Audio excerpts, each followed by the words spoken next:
ini saya akan melakukan wawancara dengan beberapa kepala sekolah tentang pengambilan keputusan beliau dan permasalahan-permasalahan yang ada di sekolahan yang terkait dengan kehidupan etika atau hak kehidupan moral. Kesempatan ini saya akan wawancara dengan kepala sekolah. Perkenalkan, beliau adalah Ibu Wiji Terminah. Beliau kepala sekolah di SD Negeri 1 Bogor. Pada kesempatan ini saya akan mencoba wawancara tentang bagaimana pengambilan keputusan beliau yang berkaitan dengan dilema etika yang terjadi di SD Negeri 1 Bogor.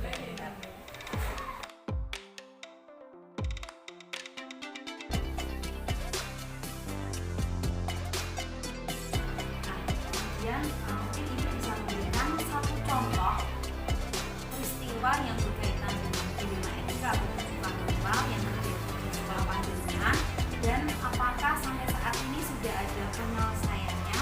Mungkin Ibu bisa menjelaskan secara kalau itu banyak, tapi yang perlu menangani satu yang saya segera ditangani, karena ini juga menyangkut anak ini masa depannya ya, karena anak ini termasuk anak yang mungkin membutuhkan penanganan khusus.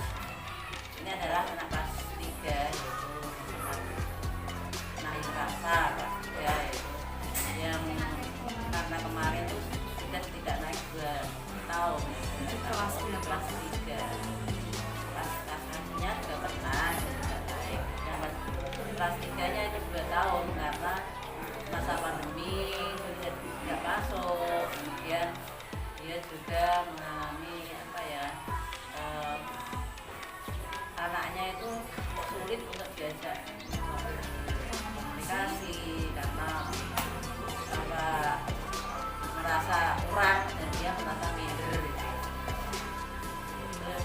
Padahal sudah berulang kali sebelumnya juga anak-anaknya itu memang anaknya sendiri anak yang agak kurang dalam arti kurang mampu dalam hal ekonomi atau kurang mampu dalam hal berpikirnya dan keadaan keluarga juga kurang mampu. Itu yang menjadikan mungkin orang tua tidak pernah memperhatikan ya.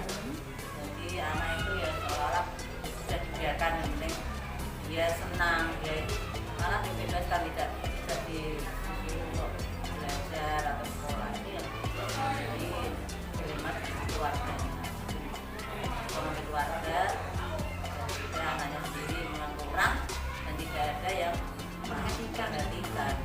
Itu lengkap gitu ya. Anaknya sendiri dari segi intelektualnya memang kurang, kemudian didukung juga pengawasan dari keluarga kurang karena keluarga sibuk untuk mencari kebutuhan, untuk mencari tuntutan ekonomi. Begitu ya Bu ya.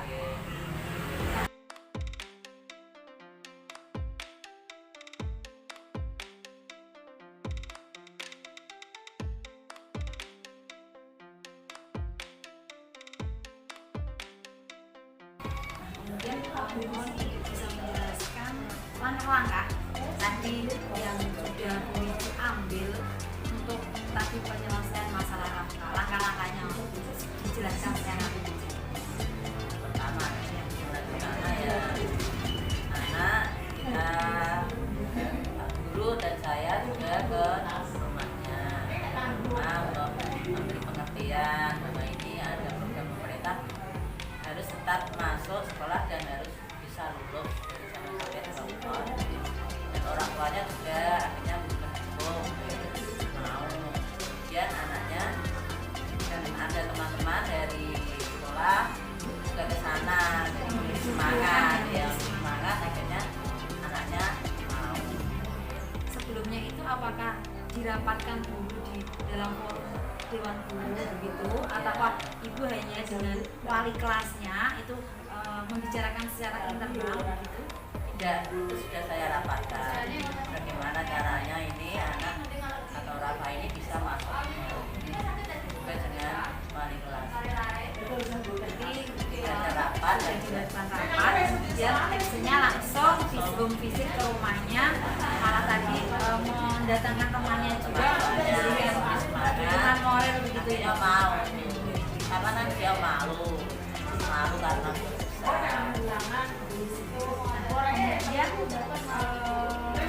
Kemudian hal apa saja yang mungkin Biji anggap itu paling efektif untuk pengambilan keputusan tadi yang terkait dengan kasus pasal yang paling efektifnya menurut Biji?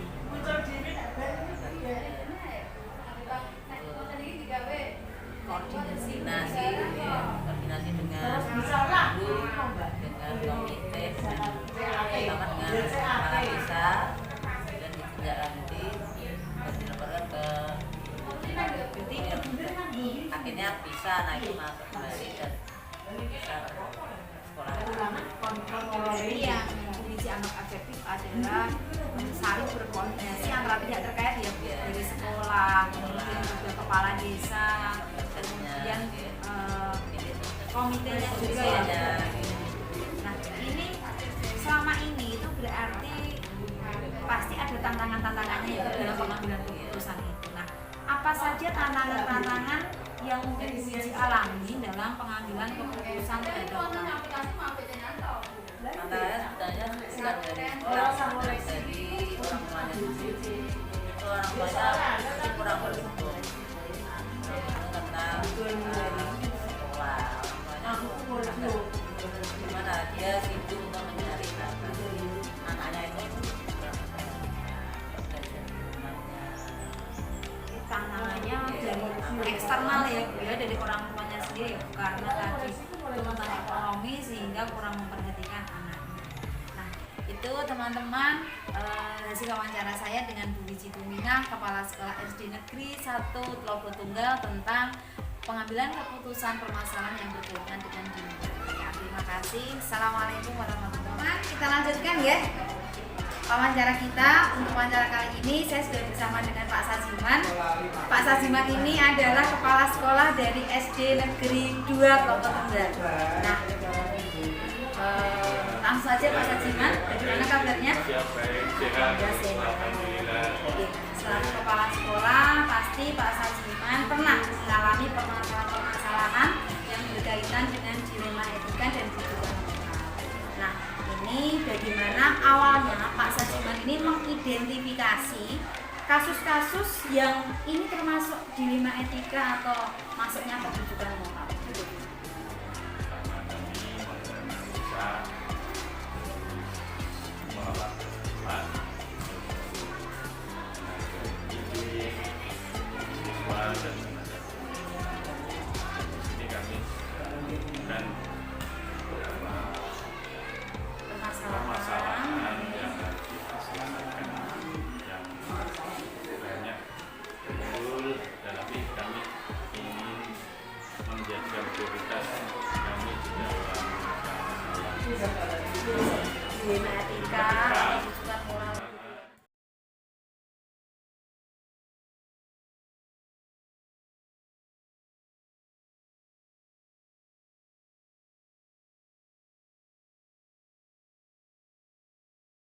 Nah, selain tadi yang mempermudah dari internal, nah, mungkin tidak ada seseorang atau faktor lain yang eksternal yang keluar dari sekolah ini yang bisa membantu panjenengan untuk pengambilan keputusan. itu tadi ada memberi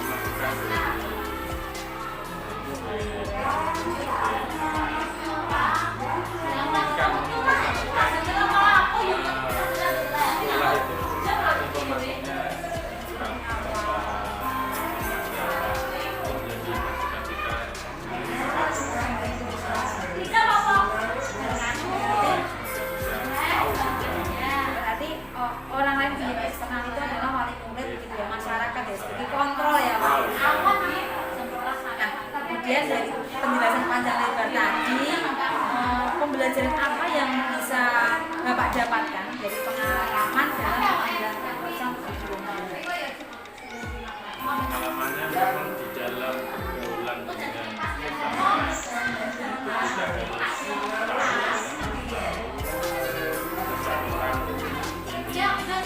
karakternya apa ini mau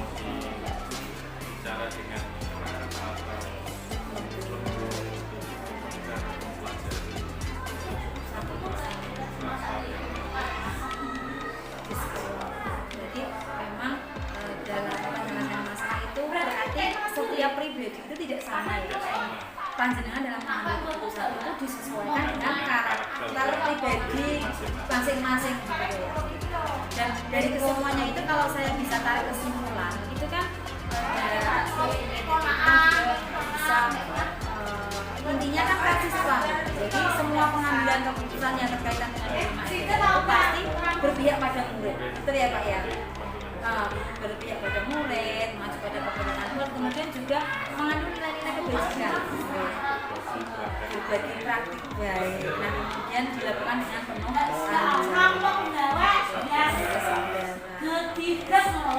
Nah terima kasih Pak Sadiwan atas waktunya sharing tentang permasalahan dilema etika. Nah begitu teman-teman, permasalahan yang ada di SD Negeri 2 Tunggal ini semoga bisa menambah hasanah kita dalam bagaimana cara mengambil keputusan yang berkaitan dengan dilema etika. Tadi kalau dari Pak Sadiman intinya adalah kita harus mengenal karakter dari seseorang tersebut saat kita mau mengambil keputusan. Pengambilan keputusan untuk si A tentu berbeda dengan si B, jadi disesuaikan dengan karakter masing-masing. Itu ya Pak Sadiman. Assalamualaikum warahmatullahi wabarakatuh. Waalaikumsalam warahmatullahi wabarakatuh. Selamat siang Bu Dina. Siang Bu Anita. Gimana kabarnya ini Bu Anita? Ya sudah baik Bu Dina, senang loh bisa bertemu dengan Kepala Staf Kira di Kecamatan Lasem ya. Pada kesempatan ini saya ingin wawancara dengan Bu Dina tentang dilema etika atau keputusan moral yang ada di sekolah. Ya, kita mulai Bu Dina. Iya. Monggo. Nah, Iya. pasti ini sudah berapa bulan Bu Dina menjadi kepala sekolah? Saya itu juniornya Bu Anita ya. Setelah Bu Anita bulan April, saya bulan Agustus kembali diberi amanah ini ya. Berarti sudah berjalan 6 bulan ini kira-kira Bu. Bulan ya Bu, tapi 6 bulan itu ternyata juga sepertinya waktu yang cepat ya Bu. Cepat tapi sekali. Itu proses yang panjang ternyata. Oh iya. Ada banyak sekali permasalahan-permasalahan yang pasti Bu Dina temui. Iya, pasti Bu. Iya. Orang baru, adaptasi Ya. dengan lingkungan baru, dan pasti gejolak-gejolak masalah itu timbul setiap harinya. Dari perkumpulan ya. Iya, betul. Diselesaikan. Nah, ini dari permasalahan-permasalahan yang muncul itu, Iya. bagaimana cara Bu Dina mengidentifikasi kasus-kasus itu yang mana sih ini yang termasuk dilema etika, mana sih ini yang masuk kebutuhan moral, itu Oke. bagaimana? Iya. Saya mulai dulu dari dilema etika ya Bu ya. Dilema berarti apa ya? Perasaan dilematis atau bingung gitu ya Bu ya. Kenapa bingung? Karena ternyata ada dua situasi yang sama-sama ini sesuai dengan etika. Nah, berarti yang satu ini benar, yang satu ini benar juga. Nah, mungkin saya identifikasinya seperti itu Bu kalau di dilema etika. Yang satu ini oke ya, ternyata benar kok, memang sesuai dengan apa yang kita yakini, apa yang aturan kita jalani. Loh, yang satu ini kok ya benar juga ternyata. Jadi kalau dilema etika itu satu benar, satu benar. Nah, kalau yang bujukan moral, bujukan ini kalau saya pikir itu iming-iming ya Bu ya. Iming-iming yang ditawarkan atau yang akhirnya mempengaruhi seseorang untuk mengambil tindakan. Nah, yang satu ini benar ya, karena atas sesuatu iming tadi. Yang satunya salah ini juga ikut terjadi, akhirnya juga membingungkan pikiran kita ya. Tapi hasilnya kita sudah tahu kalau bujukan moral ini hanya sekedar iming-iming. Kembali lagi kita bisa memilah, oh ternyata ini yang satu ini yang salah, ini yang harus kita lakukan yang benar. Nah, seperti itu Bu, saya mengidentifikasi antara dilema etika dan bujukan moral. Ini Iya. banyak sekali terjadi ya Bu Dina Iya, ya, sering apalagi terjadi, di sekolah ya. gitu ya. Nah, kemudian dari kasus-kasus tadi otomatis tidak akan mengambil sebuah keputusan yang ada di Iya. sekolah nih. Oke. Nah, itu ketika Bu Dina tadi mendapatkan dilema etika, ada Iya. kasus benar dan ini juga sama-sama benar mengandung Iya. nilai-nilai kebajikan. Bagaimana cara Bu Dina itu mengambil keputusan tersebut? Oke. Kalau yang bujukan moral itu lumayan gampang ya Bu, menurut saya ya Bu. Yang ini yang memusingkan ini kalau kasusnya ini dilema etika ya. kita dituntut untuk seberapa bijak atau apa ya Bu, adil atau tepat gitu ya dalam pengambilan keputusan manakala dua situasinya ini sama-sama benar. Nah, lalu yang saya lakukan itu saya akan berpikir dampak yang lebih besar bila keputusan yang satu ini yang saya ambil atau yang satu ini yang saya ambil. Jadi ketika dampaknya yang terlalu besar, nah maka keputusan yang dampaknya lebih kecil itu yang akan saya.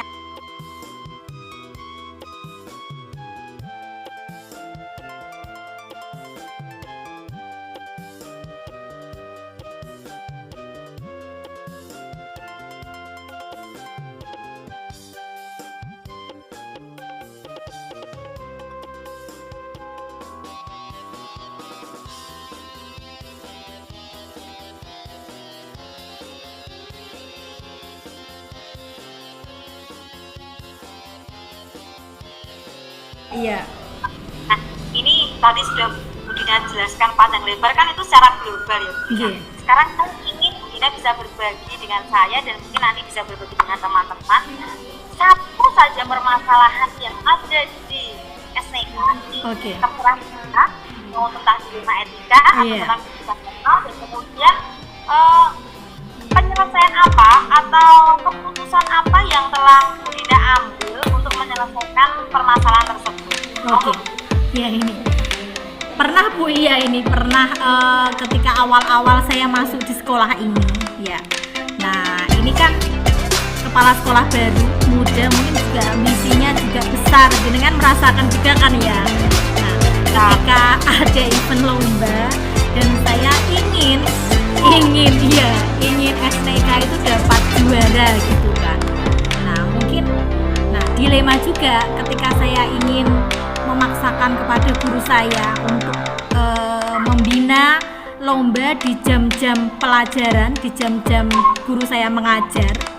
Di satu sisi guru saya juga memilih untuk lebih melaksanakan kewajibannya yang utama, yaitu mengajar di sekolah.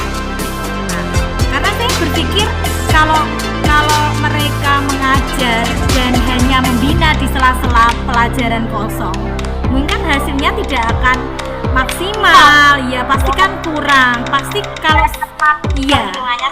Nah saya berpikirnya itu memang harus ada yang dikorbankan kan ya Bu ya. Nah mungkin ini juga yang kebiasaan yang saya bawa di sekolah lama gitu kan. Nah ternyata ini menjadi masalah seperti itu. Nah, akhirnya saya dengan guru saya. Lalu bagaimana saya mengambil keputusannya? Nah ini pas sekali ketika saya belajar modul 3.1 juga ini ya Bu ya. Saya diingatkan untuk mengambil keputusan sebaiknya seyogyanya itu satu, berpijak pada kepentingan siswa. Nah, lalu saya betul, saya refleksi apa yang dilakukan guru saya untuk menolak membina di jam mengajar itu memang keputusan saya yang harus saya rubah atau cari solusi yang lain gitu kan. Nah, tapi pendapat saya untuk memaksimalkan waktu pembinaan itu juga harus tercover gitu kan ya Bu ya. Nah, lalu saya adakan diskusi dengan guru saya bagaimana kita menyelesaikan masalah ini.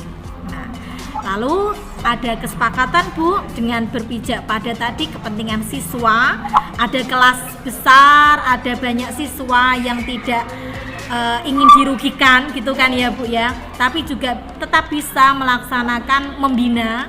Nah jadi itu juga ide dari guru saya Bu, kalau dia bersedia membina di jam-jam luar dinas seperti di sore hari ataupun bahkan malam hari, karena kebetulan siswa-siswa juga dari desa Karangturi dekat dengan rumah beliau. Nah, dari seperti itu ya berarti dampak yang lebih besar bila saya tetap kekeh menerapkan ini Bu, menggugurkan jam membina di ketika waktu mengajar kan juga dampaknya yang dihasilkan lebih besar kan ya Bu. Jadi Oke, saya sependapat dengan guru saya. Akhirnya proses pembinaan lomba dilakukan ketika di sela-sela jam kosong beliau ataupun di luar jam mengajar. Oke, terima kasih atas waktunya. Saya akhiri ya Bu Dina. Oke, Ya. iya. Assalamualaikum warahmatullahi wabarakatuh. Waalaikumsalam warahmatullahi wabarakatuh.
dan tujukan lima. Tentu saja saya sangat excited sekali dengan hasil wawancara ini, sehingga bisa saya mengambil manfaat, mengambil ilmu, mengambil pelajaran bagaimana ke depannya saya sebagai pemimpin pembelajaran bisa